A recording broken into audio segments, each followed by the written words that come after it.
Eh bien, Christopher Walken, les amis, accueillez Christopher Walken, s'il vous plaît. J'ai trouvé ça excellent. J'ai beaucoup aimé le film. N'importe qui pourrait imiter sa voix. Presque personne ne sait d'où elle vient. L'expose le rythme étrange, la façon dont il captive l'attention sans même y penser. Rien n'est dû au hasard. Vous plaisantez, waouh. Il y a une méthode derrière tout ça, et il l'utilise discrètement depuis des décennies. Mais ce n'est que le début. Avant la célébrité, il y avait un cirque, une lionne et un nom qui n'a jamais vraiment été le sien. Et puis, il y a eu ce chevalier sur l'eau, dont Hollywood chuchote encore l'histoire. L'histoire que les gens croient connaître n'est que la partie émergée de l'iceberg. La vérité qui se cache derrière est plus étrange que n'importe quel rôle. Le garçon nommé Ronnie Christopher Walken n'est pas né Christopher Walken. Son nom de naissance était Ronald Walken. Il est né le 31 mars 1943 à Astoria dans le Queens à New York. Pour sa famille et ses plus vieux amis, il reste Ronnie. Son père Paul était un immigrant allemand qui tenait une boulangerie dans le Queens. Sa mère Rosalie était originaire de Glasgow, en Écosse. Elle nourrissait un rêve profond pour ses fils, les voir devenir des stars. C'est ainsi que Ronnie et ses frères Kenneth et Glenn entrèrent très jeunes dans le monde du spectacle. Zawa, début précoce, marqua le reste de la vie de Walken. Il n'a pas grandi pour ensuite décider de devenir artiste. Il a baigné dans cet univers dès son plus jeune âge. Sa mère amenait ses garçons aux auditions et aux réunions avec les studios avec une détermination sans faille comme le font les autres parents avec leurs enfants pour leurs entraînements sportifs ou leurs événements scolaires. Cela prend tout son sens quand on se souvient de ce qu'était la télévision dans les années 1950. La plupart des émissions étaient diffusées en direct. Il n'y avait pas de deuxième prise, pas de montage pour corriger les erreurs et aucun filet de sécurité en cas d'imprévu. Un enfant acteur dans ce contexte devait mémoriser son texte, respecter les repères et jouer avec maîtrise sous le regard de millions de téléspectateurs en temps réel. Puis l'instant s'est envolé. Walken a grandi sous cette pression. Il a déclaré plus tard que cela lui avait conféré un calme et un professionnalisme profond. Le spectacle continue. Cette leçon lui est restée et explique en partie son aisance apparente, même face aux sujets les plus étranges. Il a très tôt compris que la scène n'avait rien d'effrayant. Sa formation a commencé dès son plus jeune âge. Il a été mannequin à 3 ans. Il a également commencé les cours de danse à 3 ans. Au début des années 1950, il apparaissait déjà dans de nombreuses productions télévisées en direct, acceptant des petits rôles des figurations et tout travail qu'un jeune prodige pouvait décrocher dans une industrie encore balbutiante. À Ten Hands, encore crédité sous le nom de Ronnie Walken, il est apparu dans un sketch du Colgate Comedy Hour de Dean Martin et Jerry Lewis. Cela signifiait qu'il partageait l'affiche avec le duo comique le plus populaire d'Amérique alors qu'il était encore enfant. Il a également fréquenté la Professional Children's School de Manhattan, la célèbre école destinée aux jeunes artistes déjà professionnels. Puis à 15 ans, un événement l'a marqué à jamais. Une amie lui a montré une photo d'Elvis Presley dans un magazine. Walken a été sidéré. Plus tard, il a déclaré « Ce type ressemblait à un dieu grec. Ensuite, je l'ai vu à la télévision. J'ai tout aimé chez lui. »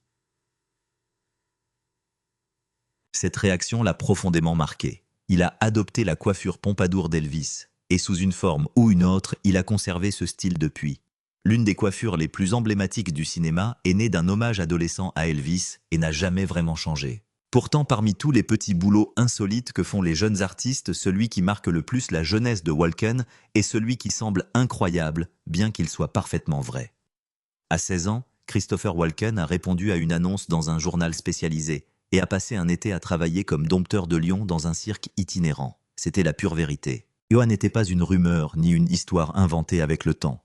Walken l'a raconté lui-même à plusieurs reprises et il l'a décrit en détail à Vanity Fair en 2012. Le cirque se déroulait sous un grand chapiteau et appartenait à un dompteur de lions professionnel nommé Terrell Jacobs.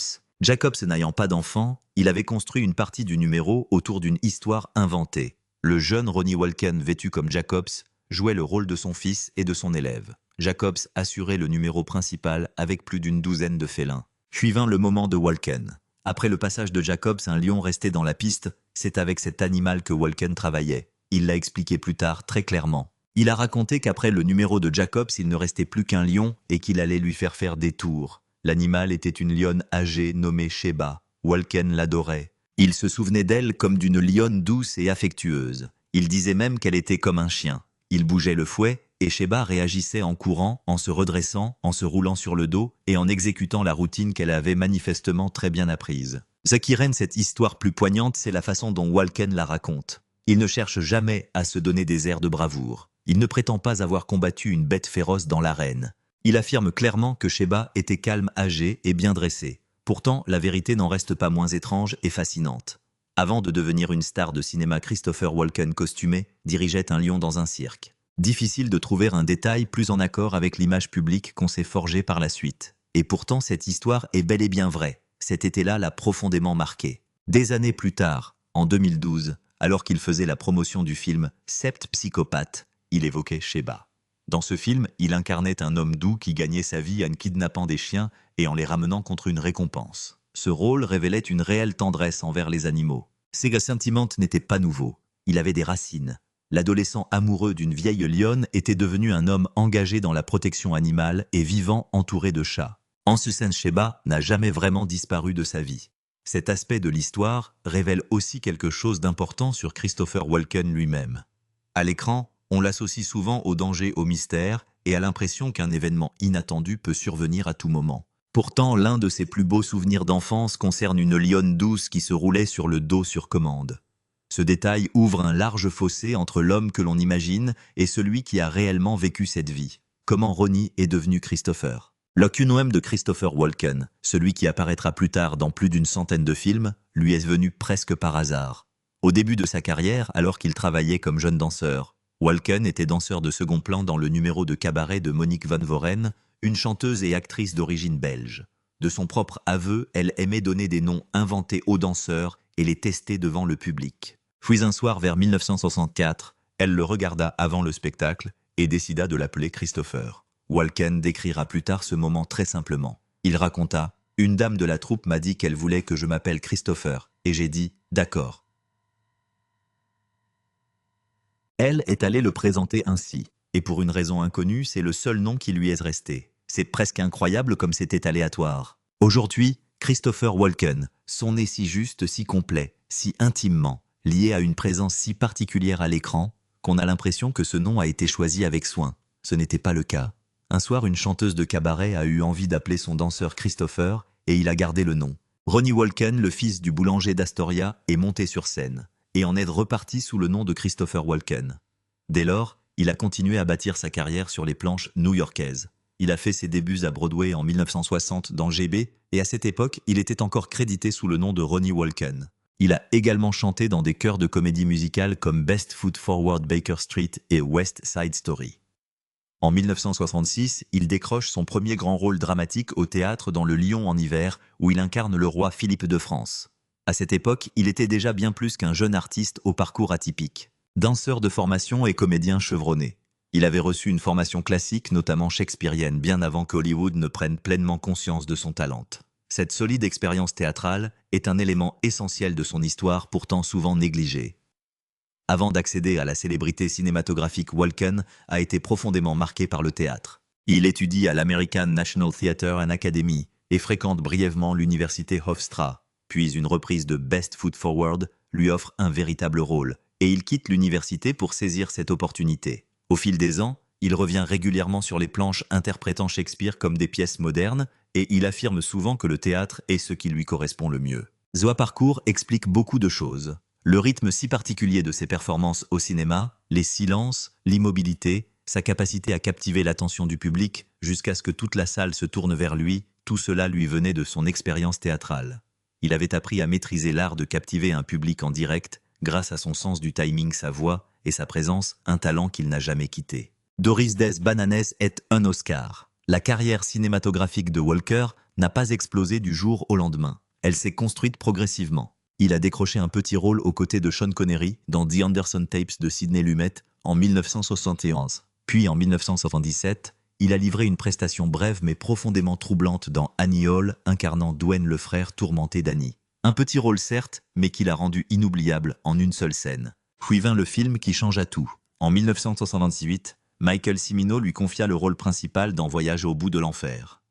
Walken y incarnait Nick, un jeune ouvrier sidérurgiste d'une petite ville de Pennsylvanie, dont la vie intérieure est brisée par la guerre du Vietnam. Sa rôle l'amena à jouer certaines des scènes les plus dures et les plus célèbres du film, notamment les séquences de la roulette russe. Pour s'imprégner de cette douleur, Walken se prépara de manière rigoureuse. On raconte que pendant des semaines, il lut des récits d'atrocités de guerre et se nourrit presque exclusivement de riz de banane et d'eau afin d'apparaître amaigri, épuisé et hanté. Le résultat fut extraordinaire. Sa performance dans Voyage au bout de l'enfer devint l'une des plus admirées du cinéma américain moderne. Aux Oscars de 1969, Christopher Walken remporta l'Oscar du meilleur acteur dans un second rôle. À Srandizong Hans, le fils de boulanger, l'ancien dompteur de lions de cirque et la danseuse de cabaret était devenu lauréate d'un Oscar. Le film a également remporté l'Oscar du meilleur film ce soir-là et a raflé 5 Oscars au total. Les scènes de la roulette russe restent d'une force saisissante. Elles sont difficiles à regarder car elles plongent le spectateur au cœur de la peur de l'épuisement et du désespoir. D'abord, Nick et les autres sont prisonniers de guerre contraints de jouer avec une arme chargée pour divertir leur geôlier. Plus tard, dans le dernier acte du film, Nick apparaît à Saïgon brisé et à peine reconnaissable participant au jeu de son plein gré. Robert De Niro a déclaré plus tard que le tournage de ces scènes avait été d'une intensité sans précédent dans sa carrière. Le visage de Walken y est éloquent. Il n'a pas simplement l'air plus maigre. Il paraît distant, vidé, transformé intérieurement. La préparation transparaît à l'écran avec une force douloureuse. La suite est tout aussi marquante. Nombre d'acteurs auraient traité un Oscar comme un trésor à préserver précieusement. Walken lui a continué à travailler. Il a enchaîné les projets grands et petits, sérieux et étranges, mémorables et oubliables, car il aimait son métier. Au fil du temps, il s'est constitué l'une des filmographies les plus impressionnantes d'Hollywood, avec plus de 100 films à son actif. Il était connu pour dire oui à tout.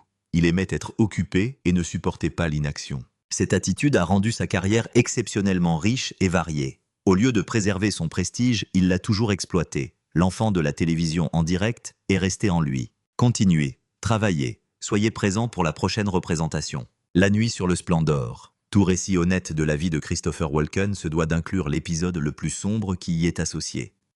Il se doit également d'être raconté avec précaution car les faits comptent et l'équité tout autant. Fin novembre 1991, Walken travaillait avec Natalie Wood sur le film de science-fiction Brainstorm. Pendant le week-end de Thanksgiving, il était invité sur le yacht Splendor appartenant à Wood et à son mari Robert Wagner. Le bateau était ancré au large de l'île de Santa Catalina en Californie. 4 personnes étaient présentes ce soir-là.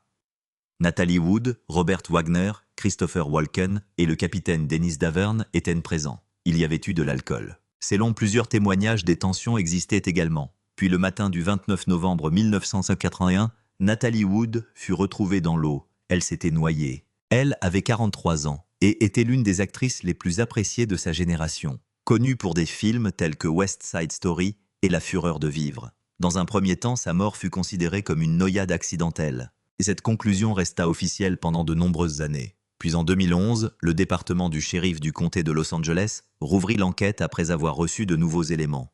En 2012, le médecin légiste modifia la formulation sur le certificat de décès de Wood, indiquant comme cause la noyade et d'autres facteurs indéterminés. Plus tard, en 2017, les enquêteurs désignèrent publiquement Robert Wagner comme personne d'intérêt. Un lieutenant du shérif déclara que Wagner était la dernière personne à l'avoir vue avant qu'elle n'entre dans l'eau. Wagner a nié toute malversation et a refusé de s'entretenir davantage avec les enquêteurs. Personne n'a jamais été inculpé et l'affaire reste non résolue. Il convient de préciser un point: Christopher Walken n'a jamais été considéré comme suspect. Lors de la réouverture de l'enquête, des sources au sein du bureau du shérif ont indiqué aux journalistes que les enquêteurs ne le percevaient pas ainsi. Il a engagé un avocat, un ancien procureur fédéral, une démarche prudente et judicieuse pour une personne impliquée dans la réouverture d'une enquête pour homicide.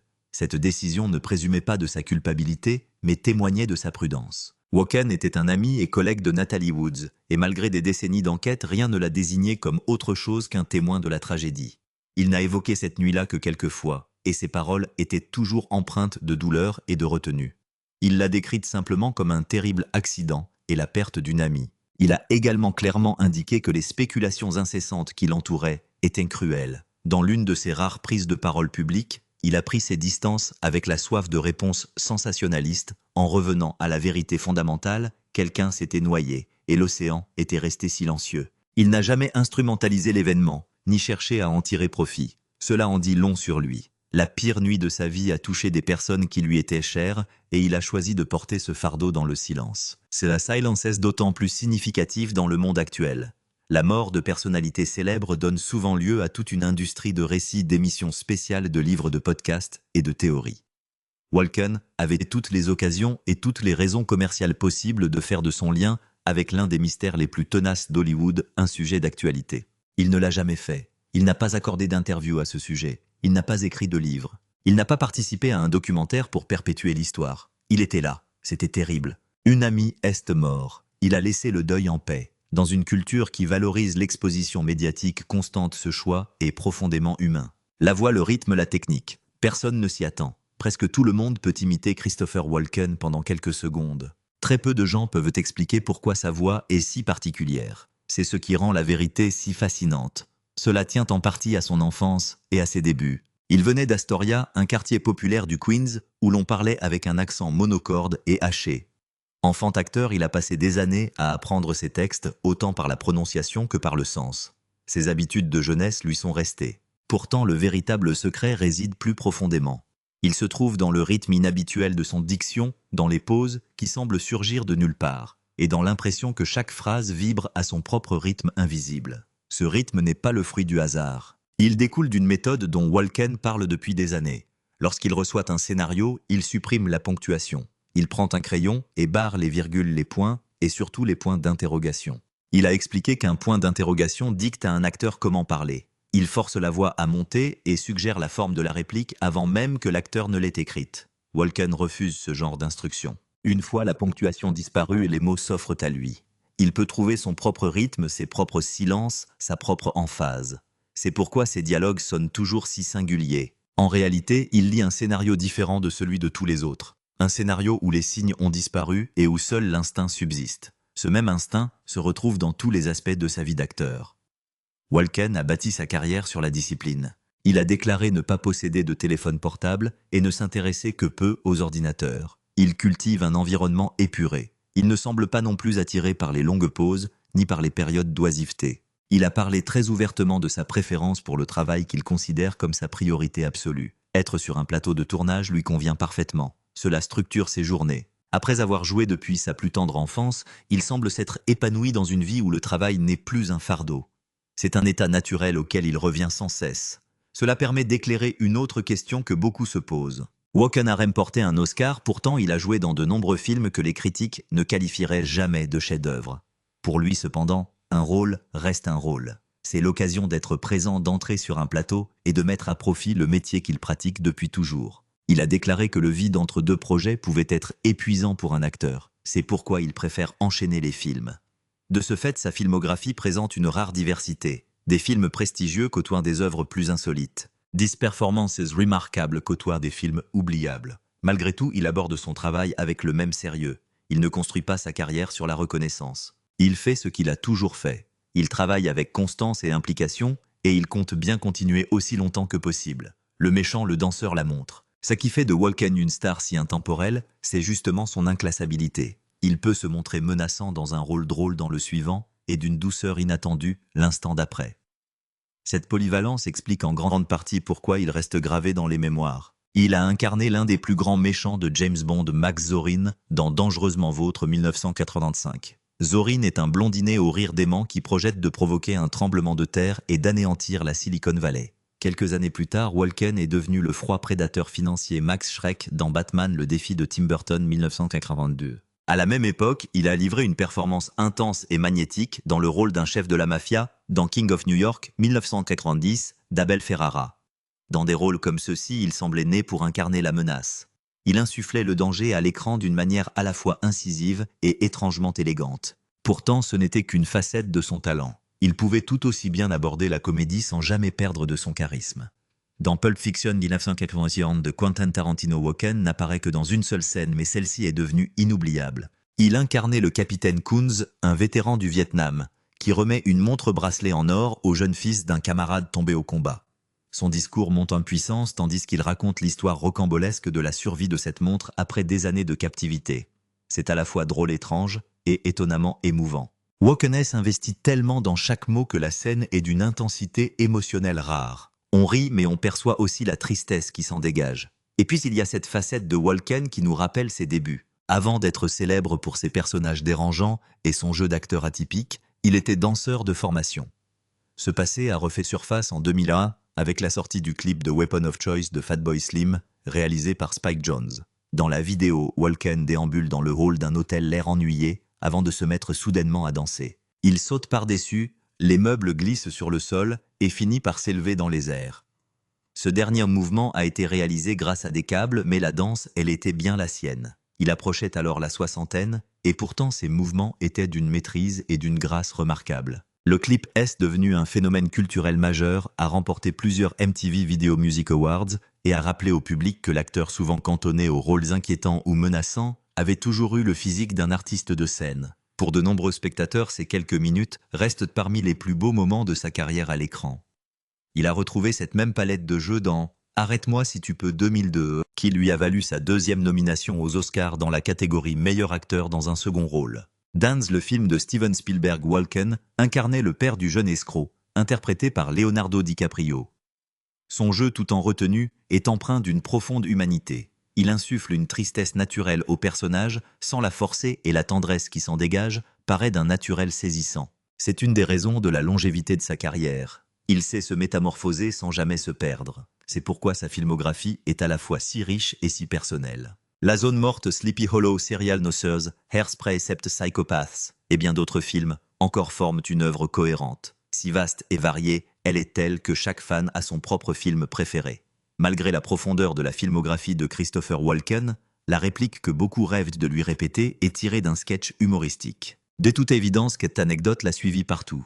Le 8 avril 2000, Walken animait le Saturday Night Live et participait à un sketch écrit par Will Ferrell. Intitulé officiellement Recording Session, ce titre est aujourd'hui tombé dans l'oubli. C'est un sketch connu sous le nom de More Cowbell parodie les coulisses de la musique et imagine l'enregistrement studio de 1976 de Don't Fear the Reaper des Blue Oyster Cult. Ferrell y incarnait Gene Frankel, un membre fictif du groupe qui s'acharne sur la cloche à vache avec un enthousiasme démesuré. Walken joue le rôle du producteur Bruce Dickinson, qui interrompt sans cesse la session car il veut quelque chose du morceau. Il veut plus de cloches. Puis vient la réplique qui ne l'a jamais quitté. J'ai attrapé la fièvre et le seul remède c'est plus de cloches. Un petit détail rend l'histoire encore plus savoureuse. Lors de la première lecture du scénario des mois plus tôt, Ferrell demandait plus de gravures sur bois, pas plus de cloches. Il a modifié le texte avant l'arrivée de Walken pour animer la pièce. Dave Grohl a déclaré plus tard que ce choix était manifestement le bon. Avec le recul, il est difficile d'imaginer le sketch fonctionner autrement. Le sketch est devenu l'un des plus célèbres de l'histoire du SNL presque instantanément. Il s'est ancré durablement dans la culture populaire américaine. Et selon Ferrell, il est aussi devenu un drôle de fardeau pour Walken. Des années plus tard, Ferrell a raconté avoir croisé Walken en coulisses d'une pièce de théâtre où l'acteur lui a dit avec son flegme habituel « Tu as ruiné ma vie ». Puis il lui a expliqué pourquoi. Lors des saluts, les spectateurs apportaient des cloches et les faisaient sonner devant lui. Un jour, comme il l'a raconté, il est allé déjeuner dans un restaurant italien.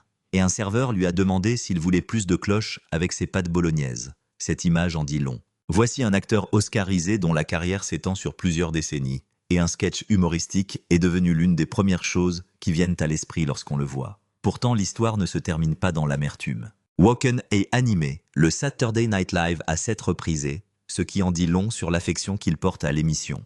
Au fil de ses apparitions, il a incarné de nombreux personnages mémorables et a toujours démontré qu'il comprenait l'étrangeté de son image publique. Plus encore, il n'hésitait pas à jouer avec. Cette ouverture d'esprit explique en grande partie pourquoi le public l'adore. Ainsi, la fameuse « malédiction de la cloche » révèle en réalité quelque chose de plus profond sur sa place dans la culture. Walken peut remporter un Oscar pour un film poignant sur la guerre et être accueilli par toute une génération de fans grâce à une réplique tirée d'un sketch de 6 minutes. Cela peut paraître légèrement exaspérant. C'est aussi la preuve la plus flagrante qu'il occupe une place à part. Son image est si profondément ancrée dans la culture populaire que même une simple blague contribue à sa légende. L'homme privé, les chats et la cuisine. Pour quelqu'un qui a passé la majeure partie de sa vie devant les caméras, Christopher Walken a construit une vie privée d'une stabilité remarquable. Ce calme relatif confère à sa carrière un équilibre intéressant. À l'écran, il peut paraître mystérieux, intense, voire étrange. Chez lui, la situation était bien plus simple.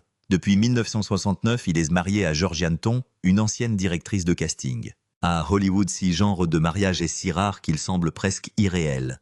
Leur relation dure depuis plus de 55 ans dans un milieu plus connu pour son instabilité. Le couple n'a jamais eu d'enfant, et Walken a parlé de ce choix avec franchise et sérénité. Il a expliqué que les voyages incessants et l'incertitude de la vie d'acteur ne se prêtaient pas à la fondation d'une famille, et que ce n'était tout simplement pas la voie qu'ils avaient choisie. Au fil des années, ils ont partagé leur foyer avec des chats, et cet amour des animaux s'est également manifesté dans sa vie publique.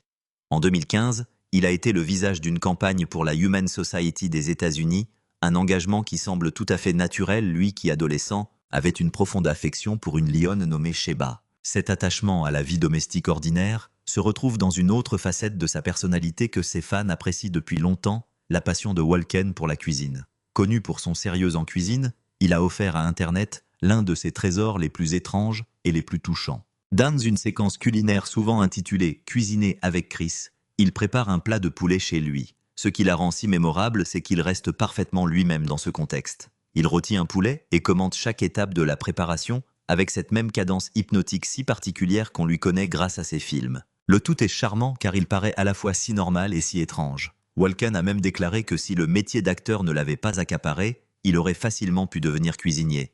Pour lui, la cuisine offre une paix intérieure que peu d'autres lieux peuvent égaler. C'est peut-être là le détail le plus révélateur de tous. Une fois mis de côté le lion, l'Oscar, le méchant de James Bond, la cloche, et les anecdotes plus sombres liées à sa carrière, il reste un homme marié depuis longtemps, amoureux des chats, passionné de cuisine et profondément attaché à son travail. Il y a quelque chose de rassurant dans cette image. Elle permet de mieux comprendre son image publique. L'étrangeté que l'on perçoit chez Walken relève surtout de son jeu d'acteur.